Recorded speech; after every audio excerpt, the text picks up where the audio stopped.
Hello guys, welcome back again. In today's video I would like to show you how to add moving cloud effects on your picture using VN editor. First, you need to open your VN editor and make a new project and then add the picture that you want to edit.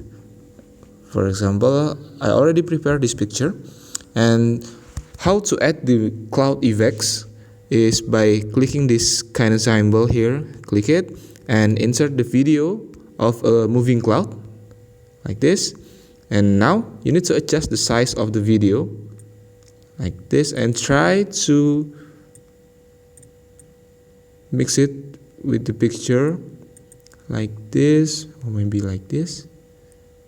Yes, like this. After you finish, adjust the size of the video.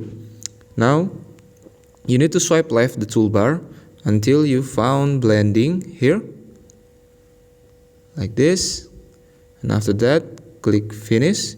For the blending you need to use this darken blending like this, then click it, and now we can see the result like this. And that's the way how to add a moving cloud effect on your picture using VN editor. Thank you for watching. Don't forget to like, comment and subscribe.